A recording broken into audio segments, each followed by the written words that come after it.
Did I scare you? Did I startle you? Sorry, I didn't mean to make you mad. You seem a bit tense. Is there something going on? Oh, I did hear a bunch of loud music from the outside. I suppose you're having a Halloween party. But why are you tense about it? Oh, it's not your party? Oh, it's your brother's party and you're forced to attend.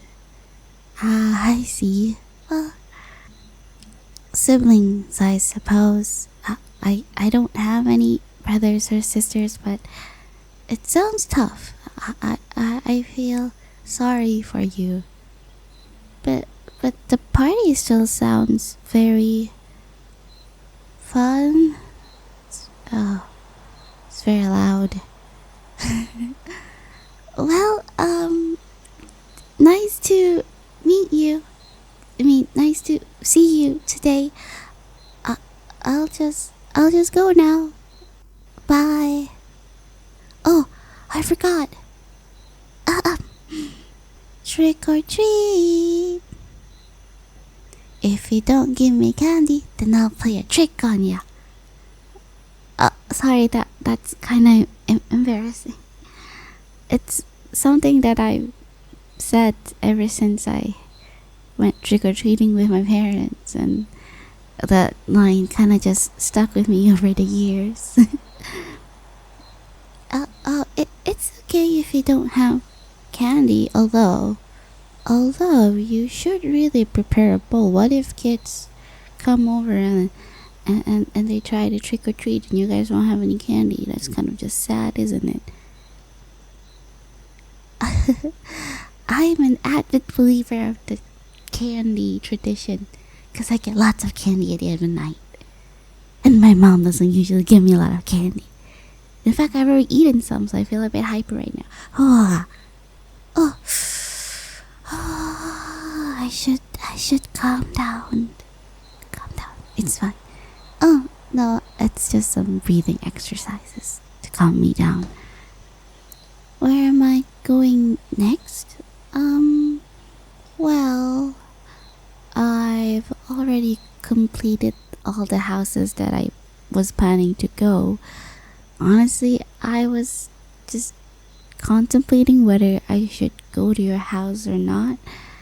But I just thought that, hey, it wouldn't hurt to visit you on Halloween night, isn't it? Oh, I'm sorry to take too much of your time out here. You should go back in there to party and do things that people do at a party. Me? Come inside? Oh, no, thank you. I appreciate the offer, but crowds really make me feel nervous, and when I'm nervous, I say weird things, and when I say weird things, people get uncomfortable, and when people get uncomfortable, the vibe just becomes weird for the whole thing, and I really don't wanna do that to your brother's party. Like, it's better if I just leave now. Huh? You wanna come with me?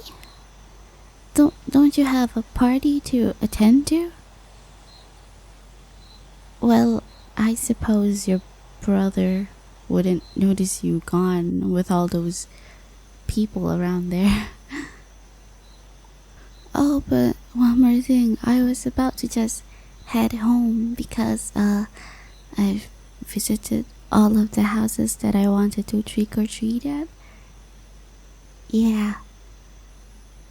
I didn't go to a lot of houses, honestly, because I am a bit too old to do the trick or treating thing. It's kind of embarrassing to knock on every single person's door to ask for candy and stuff. So I mostly go to the elderly houses.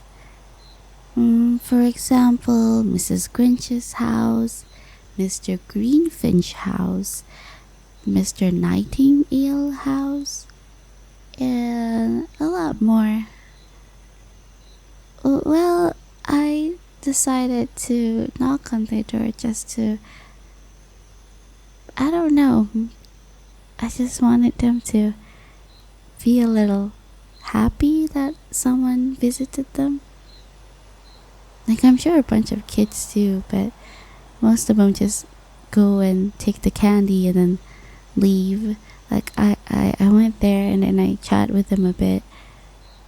They seem to be a bit lonely, I suppose, because, well, most of the elderlies are living alone and their children rarely visit them, so I thought I'd just go and, act like a granddaughter.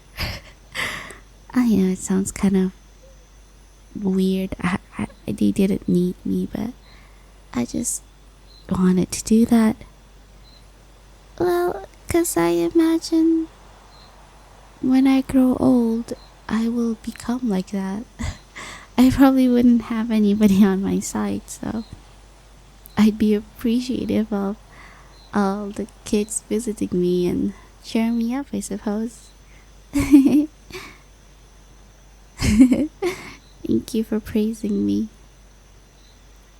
Anyways, I'm just about to head home. Oh, you want to accompany me home? Sure. That sounds great. We can walk and talk. Yeah. Right this way, sir. Oh, I was about to ask, is your costume supposed to be like a wolf?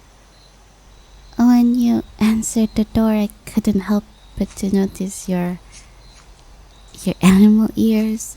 I thought at first it was like a cat ear, but then I realized that the ears are a bit too big and a bit too fluffy to become a cat's ears.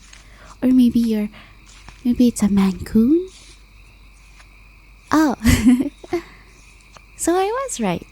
So you're a wolf. Oh, Mr. Wolfie.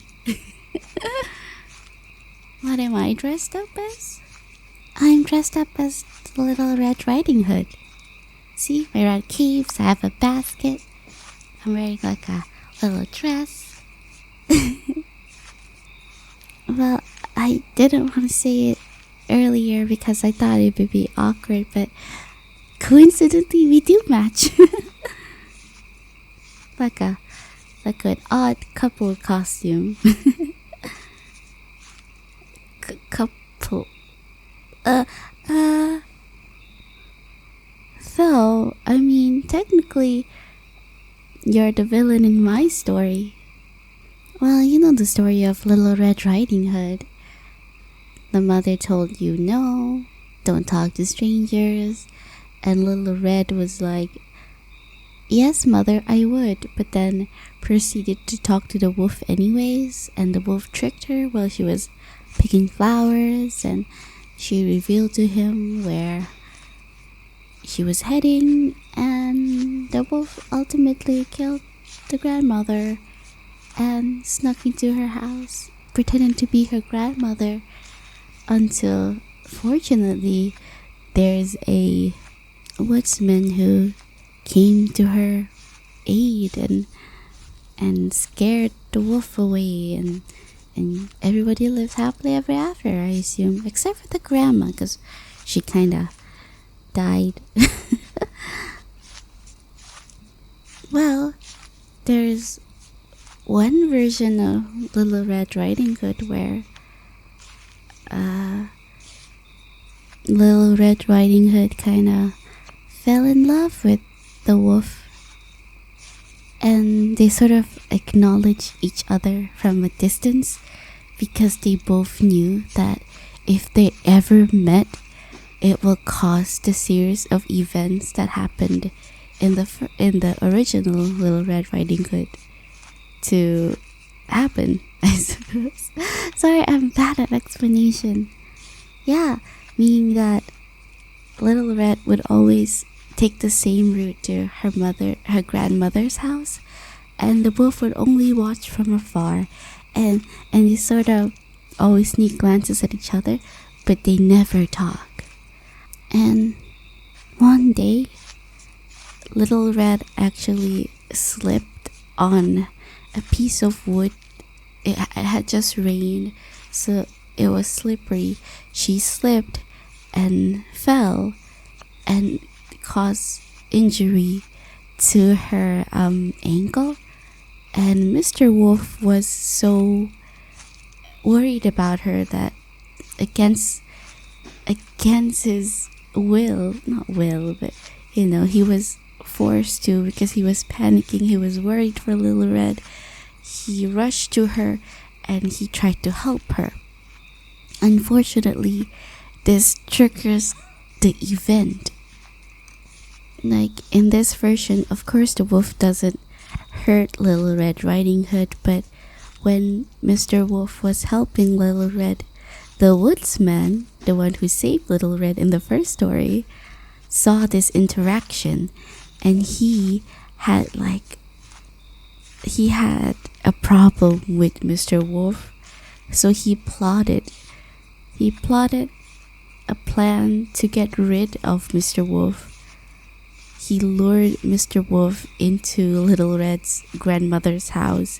He was the one who murdered the grandmother, and when Little Red came into the house, she just kind of sees that her grandmother is no longer there, and Mr. Wolf was the person that was present on the crime scene. And really, Little Red believed him. She believed that he would never have done this. And then the woodsman just came into the crime scene with a bunch of villagers, and everybody saw what happened, and people thought Mr. Wolf was the culprit. And then people all plotted against him and just, well, for lack of a better word, they kinda killed him on the spot in front of Little Red Riding Hood. Yeah, it's kind of like a tragedy, Romeo and Juliet. I don't know why I'm talking to you about this. I'm sorry, but I don't know, our costume kind of reminds me of that tale. Yeah, my mother's the one that used to read to me the more tragic version of these fairy tales, I suppose. It's kind of weird to do that, but I appreciate her, I suppose, for doing that, because I don't know, it just seems a bit more fun, and it makes the tale go beyond than just a cautionary tale for kids to, hey, don't speak to strangers, or bad things might happen. Well, my house is like a few more minutes away from here. How about I tell you a short horror story while we're walking? Yeah. So, once upon a time, there once was a crooked man who walked a crooked mile. He found a crooked sixpence upon a crooked stile. He bought a crooked cat who caught a crooked mouse, and they all lived together in a little crooked house. But the crooked man was sad, and once he had a thought, why should he be crooked when others they were not? Everything was worthless. He heaved a great big sigh, and went and found a rope and tied it to the sky. Upon a chair he stood, his eyes were blank and dead. Without another thought, he went and hung his head. Now the story is not yet over, for this tale is mythic and old. Go hide under the cover, there's something not yet told. There once was a crooked man who had a crooked smile, and if you lived his life, he'll send you through a trial. He lives for your torment, he makes it full of strife, and he won't be content until you take your life. Ooh, spooky. Yeah, I got that from a game.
Hello, Catherine here.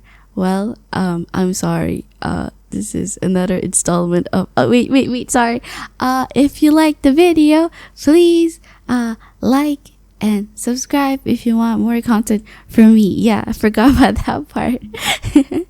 I'm sorry because this audio is recorded in such a hurry because I needed to go home to my parents, and I really wanted to upload a video for Halloween. So this is it. Thank you for watching. I love you. Bye bye.